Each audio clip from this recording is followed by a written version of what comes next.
Au nom du Père, du Fils et du Saint-Esprit, la paix soit avec vous. Bonsoir, chers amis, chers frères et sœurs. Vous qui êtes ici, dans cette église, pour ce 3e dimanche de l'Avent, où nous fêtons la joie, puisque c'est le dimanche de Gaudété, celui qui prépare nos cœurs à la venue du Seigneur. Oui, nous sommes dans la joie. Bonjour aussi à tous ceux qui nous regardent sur la télévision KTO ou qui nous écoutent sur la radio Notre-Dame. Tous ensemble, nous entrons dans cette Eucharistie. Nous nous préparons à recevoir le Seigneur qui vient jusqu'à nous. Tout d'abord, nous implorons sa miséricorde pour que la demeure dans laquelle il veut bien pénétrer, c'est-à-dire en notre cœur, soit digne de lui. Ensemble, nous nous reconnaissons pécheurs.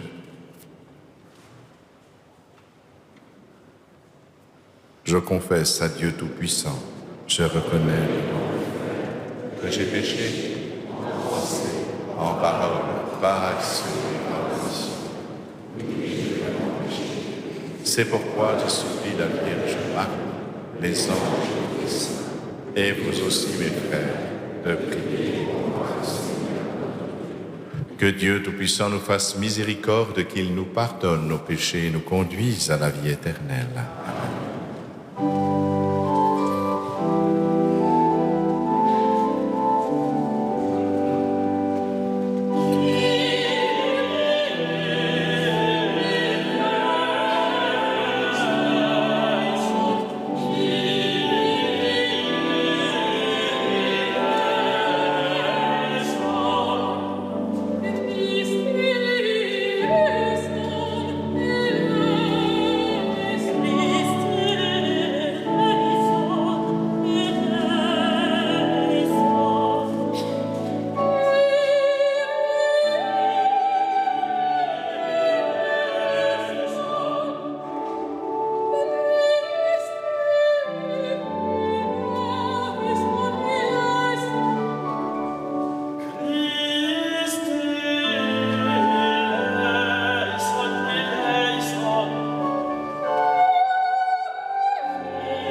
Prions le Seigneur.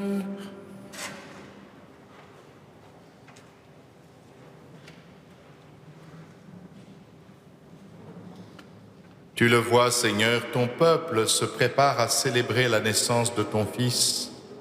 Dirige notre joie vers la joie d'un si grand mystère, pour que nous fêtions notre salut avec un cœur vraiment nouveau, par Jésus-Christ, ton Fils, notre Seigneur et notre Dieu, qui vit et règne avec toi dans l'unité du Saint-Esprit, maintenant et pour les siècles des siècles.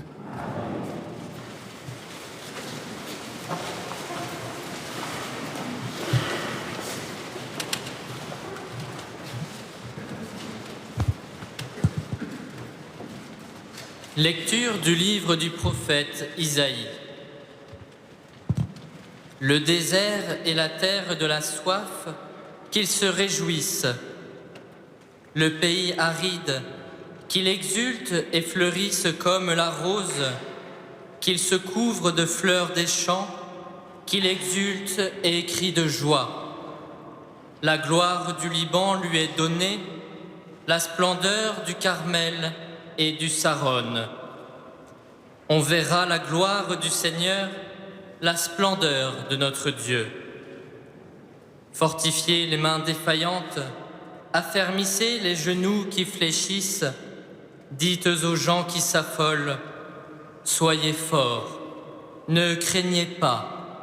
Voici votre Dieu, c'est la vengeance qui vient, la revanche de Dieu.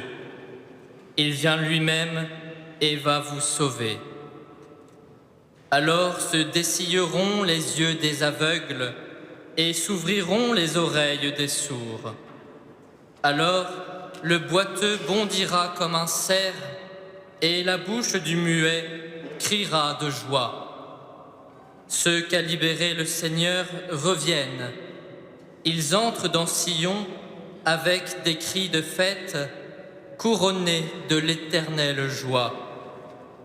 Allégresse et joie les rejoindront, douleur et plainte s'enfuient. Parole du Seigneur.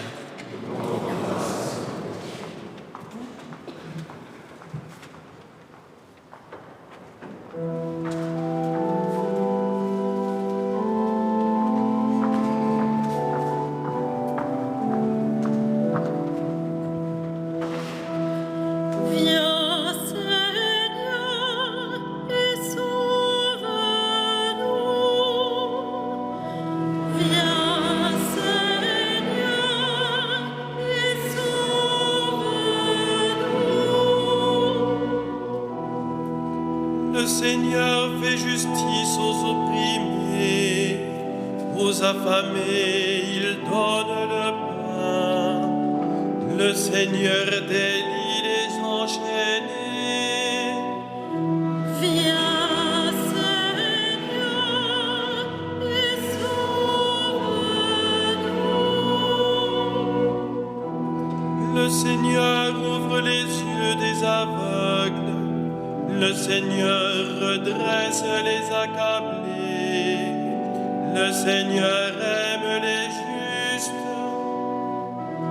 Viens, Seigneur, et sauve-nous. Le Seigneur protège l'étranger. Il soutient la veuve et l'orphelin. D'âge en âge, le Seigneur régnera. Viens, Seigneur, et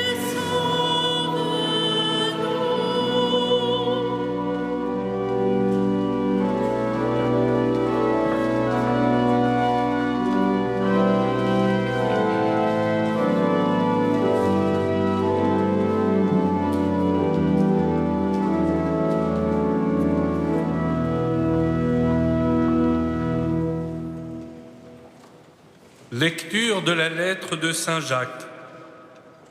Frères, en attendant la venue du Seigneur, prenez patience. Voyez le cultivateur. Il attend les fruits précieux de la terre avec patience, jusqu'à ce qu'il ait fait la récolte précoce et la récolte tardive. Prenez patience, vous aussi, et tenez ferme, car la venue du Seigneur est proche. Frères, ne gémissez pas les uns contre les autres, ainsi vous ne serez pas jugés. Voyez, le juge est à notre porte. Frères, prenez pour modèle d'endurance et de patience les prophètes qui ont parlé au nom du Seigneur. Parole du Seigneur.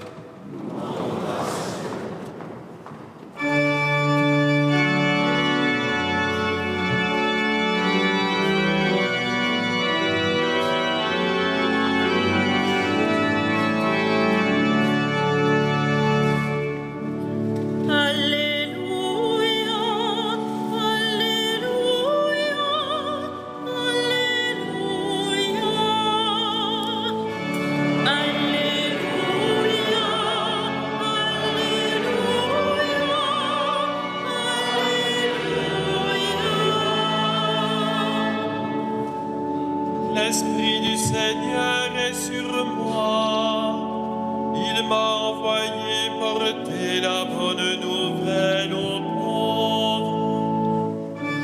Alléluia,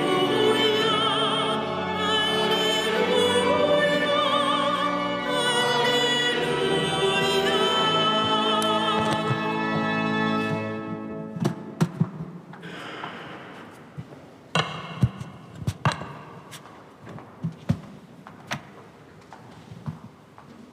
Le Seigneur soit avec vous. Et avec notre esprit.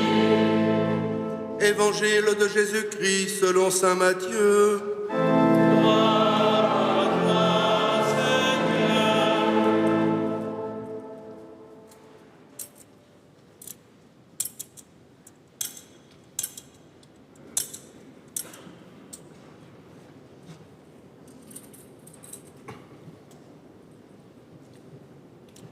En ce temps-là, Jean le Baptiste entendit parler, dans sa prison, des œuvres réalisées par le Christ. Il lui envoya ses disciples et, par eux, lui demanda « Es-tu celui qui doit venir, ou devons-nous en attendre un autre ?» Jésus leur répondit « Allez annoncer à Jean ce que vous entendez et voyez. Les aveugles retrouvent la vue et les boiteux marchent. Les lépreux sont purifiés et les sourds entendent. Les morts ressuscitent et les pauvres reçoivent la bonne nouvelle.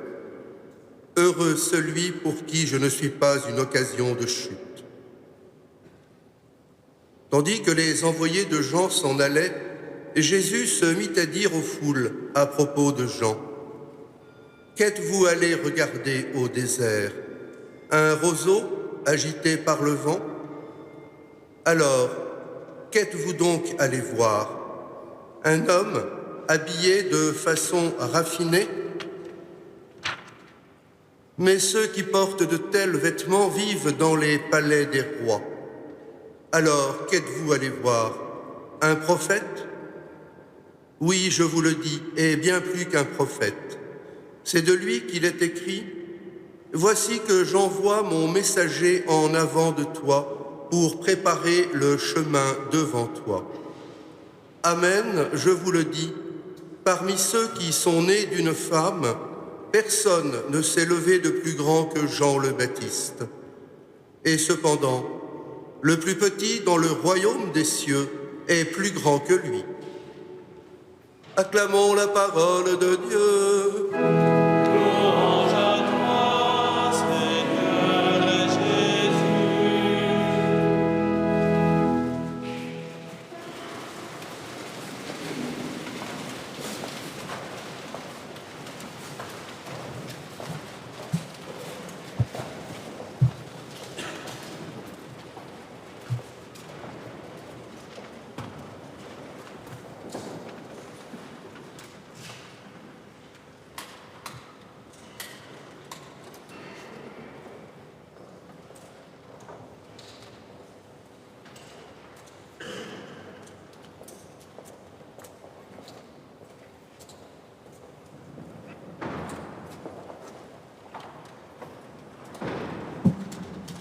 Il m'est arrivé à plusieurs reprises d'avoir à accompagner des personnes dans leur fin de vie.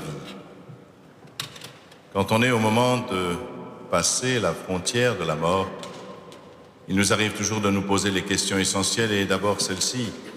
Est-ce que j'ai bien réussi ma vie? Qu'est-ce que j'ai raté? Qu'est-ce que j'ai réussi? Est-ce que j'ai suffisamment aimé ceux qui étaient proches de moi? Oui, c'est une question normale, c'est une question essentielle. On refait le point sur sa vie. Et il est bon de savoir si on ne s'est pas trompé. Mais vous savez, il n'est pas besoin d'attendre l'heure de la mort pour réfléchir à tout cela. On le voit aujourd'hui. Il y a de plus en plus de jeunes gens, hommes et femmes, à 35 ans, 40 ans, après avoir réussi des études absolument magnifiques, qui ont un poste extraordinaire, et puis qui se posent la question, mais au fond, à quoi bon tout cela? Est-ce que vraiment je suis fait pour aller vendre des serviettes hygiéniques aux Chinois? Des espadrilles en Sibérie? Ou un frigidaire aux Inuits? Eh non. Alors on se dit, au fond, à quoi ça sert tout ça? Quel est le sens de tout ça? Il est normal que de temps en temps on s'arrête pour se demander si ce que nous vivons a du sens. Eh bien, Jean-Baptiste est peut-être dans cet état. Jean-Baptiste, vous le savez, est en prison. Le roi Hérode l'a mis en prison et il sait sans doute ce qui l'attend parce qu'il connaît Hérode. Hérode Antipas est un veule. Oh oui, bien sûr, il a pouvoir de vie et de mort. Mais bien souvent, comme les hommes, des fois, qui ont le pouvoir, ils sont un peu lâches. Et il suffit que leur entourage les impressionne pour qu'ils soient prêts à oublier leur conscience. Eh oui. Et donc Jean-Baptiste sait bien que peut-être il est aux portes de la mort. Alors voilà qu'il va se poser la question essentielle de sa vie toute consacrée à Dieu, sa vie qu'il a donnée au Seigneur en annonçant justement cette prophétie, le Messie va venir. Est-ce qu'il ne s'est pas trompé? Et voilà qu'il envoie quelqu'un auprès de Jésus. Oh, il aurait été facile, lui, de se faire passer pour le Messie. Vous le savez bien, les gens, à son époque, croyaient déjà que lui-même, Jean-Baptiste, était le Messie. Mais Jean-Baptiste a bien compris sa vocation, celle de précurseur. Il ne veut pas prendre la place du Messie, il est simplement cela pour l'annoncer. Il est la voix qui annonce la parole. Et il est important pour lui, au seuil de la mort, de savoir si celui qu'il a désigné comme l'agneau de Dieu est bien celui qui était attendu, car c'est vrai que les rumeurs qui viennent jusqu'à lui peuvent lui paraître étranges. Ce Messie qui va manger avec les pécheurs, ce Messie dont on raconte qu'il va choisir des disciples parmi des gens incultes, alors qu'il aurait dû prendre peut-être des scribes ou des gens lettrés, peut-être ceci lui fait poser des questions. Alors, il aurait pu se contenter comme nous de fake news, c'est-à-dire de vagues rumeurs. Non, il va voir Jésus. Il fait envoyer ses disciples à Jésus pour avoir la réponse de Jésus lui-même. Je pense que les journalistes feraient bien d'en faire autant plutôt que d'écouter les bruits ici ou là, de lire les rubriques de l'AFP. Il ferait mieux d'aller voir les gens concernés. Là, peut-être, on aurait une information consistante. Mais voilà, ce que fait Jean-Baptiste, c'est que lui-même envoie questionner Jésus. Et Jésus lui répond. Jésus ne lui donne pas des sentiments vagues, oui, c'est pas grave, tout va bien. Non, non. Il le renvoie à l'essentiel. Il le renvoie à la parole de Dieu. Vous l'avez entendu. Le prophète Isaïe a annoncé le Messie. Quand le Messie viendra, les aveugles verront. Les boiteux marcheront, les lépreux seront guéris, les sourds entendront. Et c'est bien ce que fait Jésus. Jésus a déjà réalisé tous ces miracles. Jésus leur renvoie à l'objectivité des faits, c'est-à-dire de ce qu'il accomplit comme il était annoncé. Et voilà que Jean-Baptiste peut être parfaitement rassuré. Oui, c'est bien celui-là qui accomplit la parole de Dieu. Entre parenthèses, quand nous sommes dans des périodes de doute, plutôt que d'entendre de vagues rumeurs ou de nous poser des questions subjectives, rapportons-nous à l'objectivité de la parole de Dieu. L'objectivité de la parole de Dieu. Cette parole de Dieu, il faut la lire, mais il faut aussi la prier. Cette parole de Dieu, ce ne sont pas seulement des mots humains, c'est une personne qui est qualifiée, qui est annoncée dans toute la Bible. Cette personne, c'est le Fils de Dieu, notre Seigneur Jésus-Christ. Quelle grâce, quelle merveille. Non, Jean-Baptiste ne s'est pas trompé, il le sait, puisque celui-là accomplit la parole de Dieu. Cela veut dire qu'il est la parole de Dieu lui-même. La parole de Dieu incarnée, le Verbe fait chair, comme nous allons l'annoncer bientôt. Non, Jean-Baptiste ne s'est pas trompé. Et nous-mêmes, nous ne devons pas nous tromper quand nous sommes dans le doute ou dans l'incertitude. Revenons à la parole de Dieu, lisons-la, prions-la. Demandons aussi l'Esprit Saint pour qu'il nous éclaire et ne pas compter simplement sur les capacités de notre raison ou de notre intelligence. Mais vous êtes très observateur. Vous avez remarqué qu'il manque quelque chose? Oui, la prophétie d'Isaïe. Jésus la reprend, mais il manque quelque chose. Les aveugles voient, oui. Les sourds entendent, oui. Les lépreux sont guéris, oui. Les boiteux marchent, oui. Mais il y avait aussi, les prisonniers sont libérés. Et il ne le dit pas. Alors que justement, Jean le Baptiste est en prison. C'est peut-être la chose que Jean-Baptiste aurait pu espérer. La délivrance des captifs. Eh oui. Mais Jésus ajoute quelque chose. Il a retiré quelque chose, mais il a ajouté quelque chose. Il a ajouté quelque chose qui n'est pas dans la prophétie d'Isaïe. Les morts ressusciteront. Ah, mais ça, c'est autre chose. C'est même quelque chose d'extraordinaire. C'est vrai que Jésus, peut-être, n'a pas encore réalisé la résurrection de Lazare, mais il a réalisé la résurrection de la fille de Jaïr, la résurrection du fils de la veuve de Naïm. Et donc, il a ressuscité des morts déjà. Et c'est cela qui est important. Peut-être est-ce là la vraie libération. Non pas la libération d'une prison avec des barreaux, mais la libération de ce qui nous enchaîne, des contingences terrestres. Oui, parce que la résurrection des morts veut dire que Jésus nous introduit dans la vie éternelle. Pas seulement dans le renouvellement de la bonté de Dieu. Oui, parce que les yeux, c'est fait pour voir, les oreilles, c'est fait pour entendre, les jambes, c'est fait pour marcher. Et nous sommes faits pour être en bonne santé. Donc, quand Jésus guérit, il ne fait que rétablir la bonté originelle. Mais il n'est pas seulement venu pour rétablir la bonté originelle. Il est venu pour nous ouvrir les portes du ciel. Il est venu pour nous faire rentrer dans la communion avec Dieu. Il est venu pour nous donner la vie éternelle. La vie éternelle, c'est cela la vraie liberté. C'est ça notre avenir. Si nous nous posons la question, mais qu'est-ce que j'ai fait de ma vie? Peu importe. Et même si je l'ai raté jusqu'à aujourd'hui, demain, tout est possible. Tout est possible. Et même si je suis vieux et décati, il me reste encore 1 seconde pour me tourner vers Dieu et qu'il m'ouvre les portes du ciel, c'est-à-dire mon avenir, mon véritable avenir, l'éternité, ma libération. Voilà, les captifs sont libérés parce que les portes du ciel sont ouvertes. Quelle merveille, quelle grâce. Et vous comprenez pourquoi Jean-Baptiste est le plus grand d'entre les hommes et le plus petit du royaume des cieux? Ben oui, Jean le Baptiste accomplit parfaitement la loi de Dieu. Aucun homme n'accomplit plus parfaitement la loi de Dieu que Jean le Baptiste. Jean-Baptiste est né de la loi.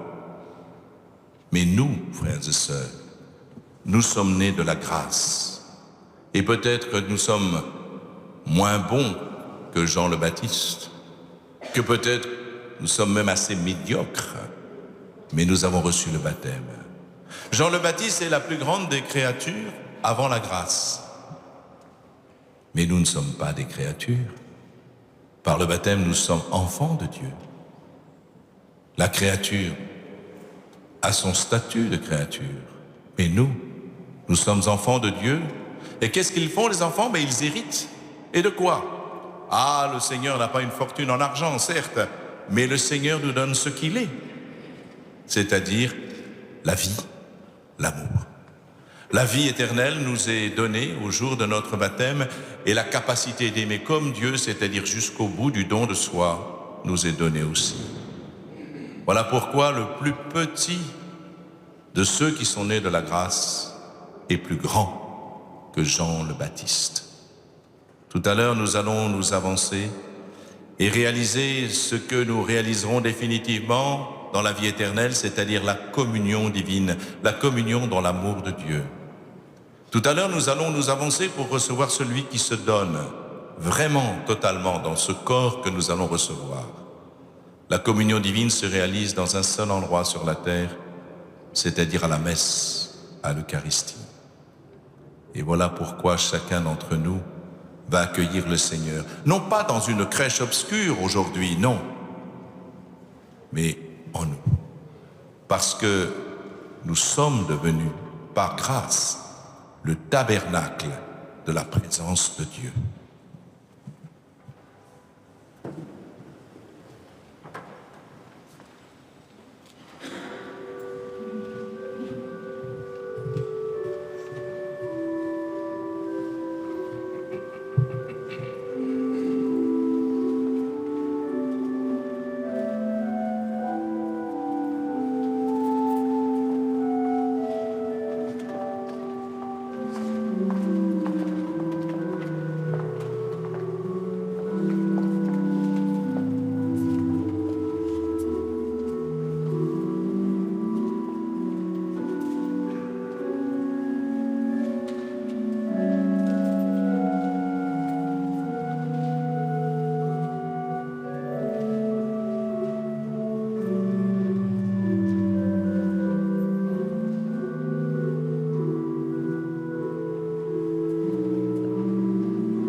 sacrum Dominum et vivificantem, qui ex Patre Filioque procedit,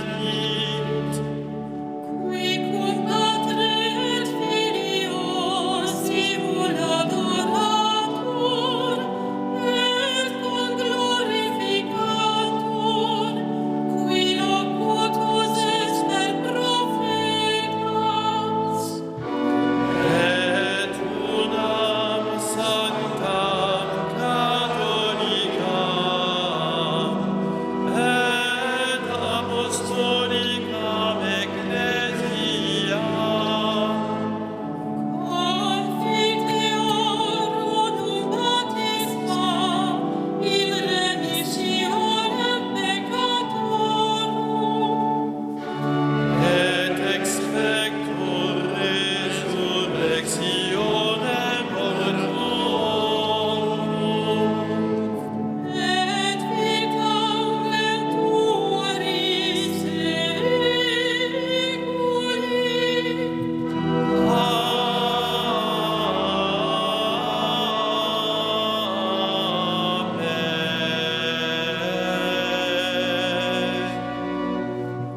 Prions ensemble au moment d'offrir le sacrifice de toute l'Église. Permets, Seigneur, que le sacrifice de nos Eucharisties te soit toujours offert dans ton Église pour accomplir le sacrement que tu nous as donné et pour réaliser la merveille de notre salut par Jésus le Christ, notre Seigneur. Le Seigneur soit avec vous. Élevons notre cœur. Rendons grâce au Seigneur notre Dieu. Vraiment, il est juste et bon de te rendre gloire, de t'offrir notre action de grâce en tous jours et en tout lieu. À toi, Père très saint, Dieu éternel et tout-puissant, par le Christ notre Seigneur. Car il est déjà venu en prenant la condition des hommes pour accomplir l'éternel dessein de ton amour et nous ouvrir le chemin du salut. Il viendra de nouveau revêtu de sa gloire, afin que nous possédions dans la pleine lumière les biens que tu nous as promis et que nous attendons en veillant dans la foi. C'est pourquoi, avec les anges et les archanges, avec les puissances d'en haut et tous les esprits bienheureux, nous chantons l'hymne de ta gloire et sans fin nous proclamons.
Toi qui es vraiment saint, toi qui es la source de toute sainteté, nous voici rassemblés devant toi et dans la communion de toute l'Église en ce premier jour de la semaine. Nous célébrons le jour où le Christ est ressuscité d'entre les morts. Par lui, tu as élevé à ta droite Dieu notre Père, nous te prions. Sanctifie ces offrandes en répandant sur elles ton esprit, qu'elles deviennent pour nous le corps et le sang de Jésus, le Christ, notre Seigneur.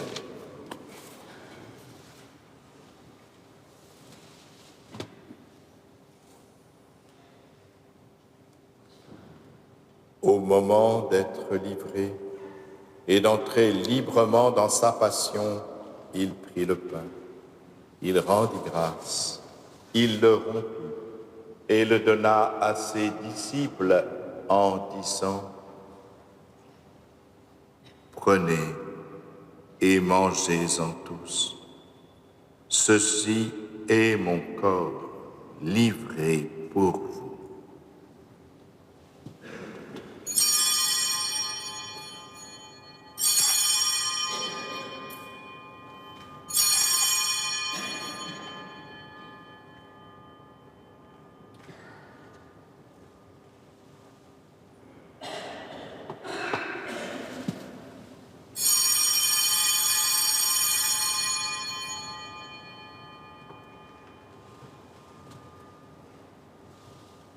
De même, à la fin du repas, il prit la coupe.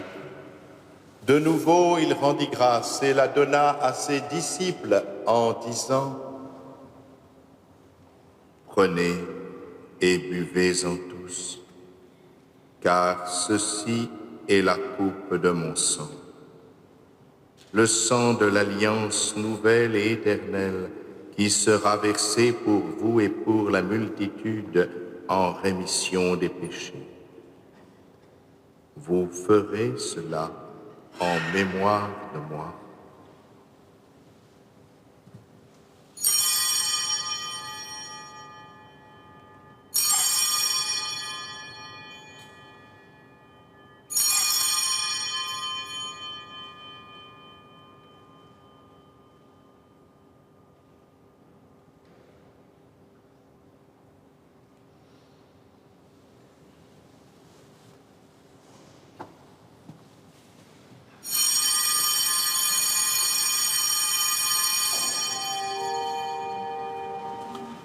Il est grand le mystère de la foi.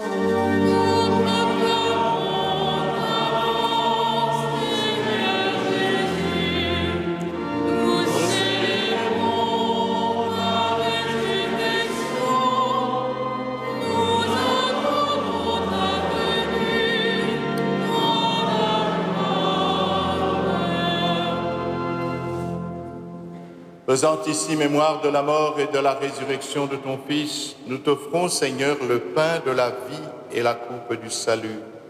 Et nous te rendons grâce car tu nous as choisis pour servir en ta présence. Humblement, nous te demandons qu'en ayant part au corps et au sang du Christ, nous soyons rassemblés par l'Esprit Saint en un seul corps.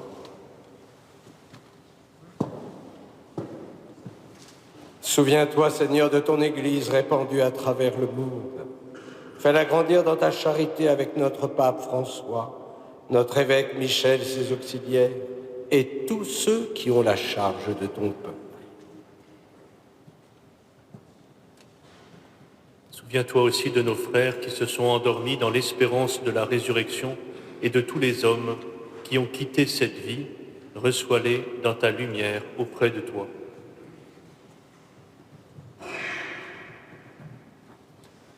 Sur nous tous, enfin, nous implorons ta bonté.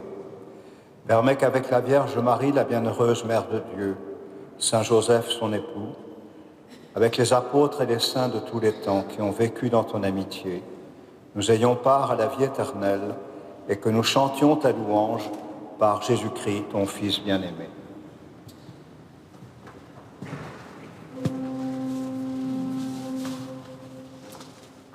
Par lui, avec lui et en lui. À toi, Dieu le Père Tout-Puissant, dans l'unité du Saint-Esprit. Tout honneur et toute gloire pour les siècles des siècles.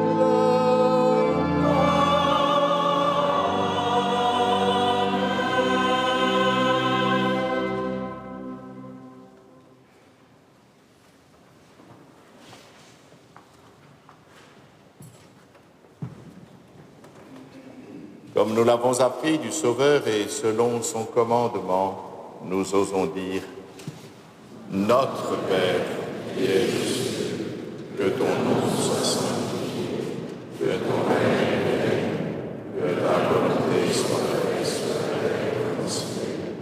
Donne-nous aujourd'hui notre pain de ce jour. Pardonne-nous nos offenses, comme nous pardonnons aussi à ceux qui nous ont offensés. Et ne nous laisse pas entrer en tentation, mais délivre-nous. Délivre-nous de tout mal, Seigneur, et donne la paix à notre temps. Par ta miséricorde, libère-nous du péché.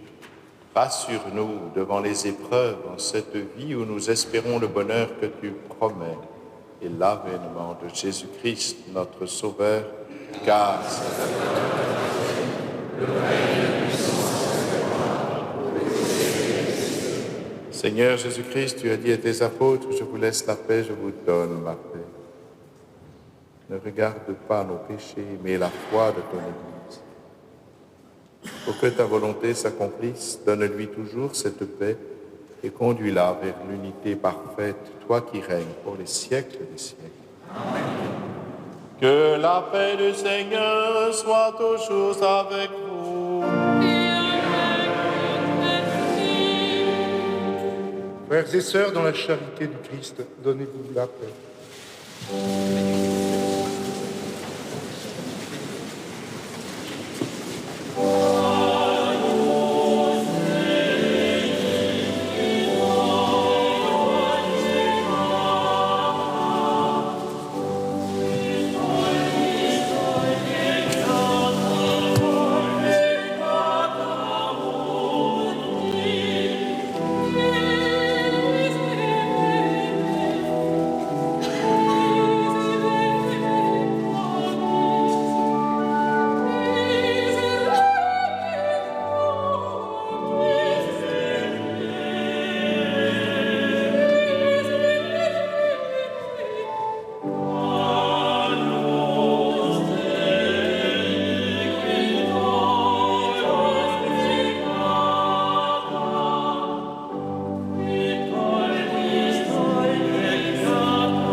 Heureux les invités au repas du Seigneur.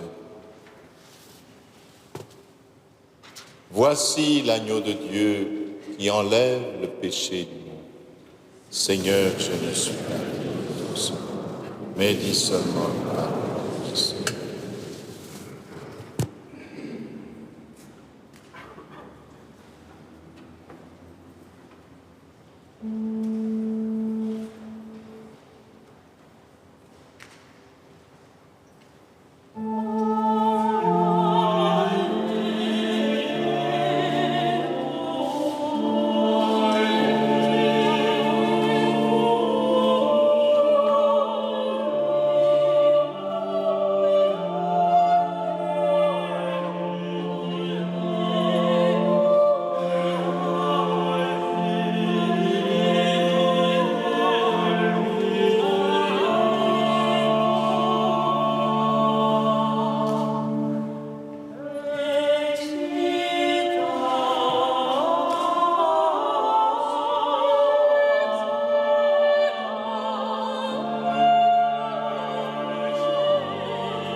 Prions ensemble.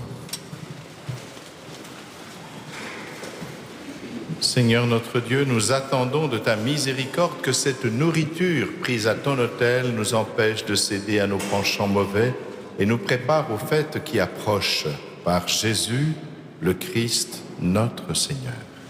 Amen. Je vous invite à emporter avec vous l'agenda. Vous avez déjà les dates et les horaires, surtout de Noël. La première messe sera à 18h30 sur KTO. Et puis nous aurons une veillée avec la maîtrise Notre-Dame de Paris, les enfants, à 23h30. Et la messe de minuit sera à minuit. Et puis le lendemain, il y aura les horaires du dimanche. Voilà, Monseigneur, vous n'êtes pas avec nous, mais sans doute vous allez fêter Noël ailleurs. En tout cas, nous avons mis en joie, j'en suis sûr, tous nos amis autrichiens qui nous écoutent, puisqu'ils ont entendu une messe brève de Mozart, KV 140. Eh bien oui, c'est merveilleux. Je suis ravi que la messe de minuit se passe à minuit, par une fois.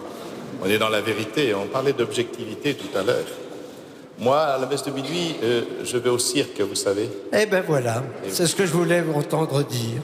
Vous allez au cirque. À minuit, je suis au cirque et à 9h du matin, je serai en prison. Comme Jean-Baptiste, au fond, je ne suis que le chemin du précurseur. Amen.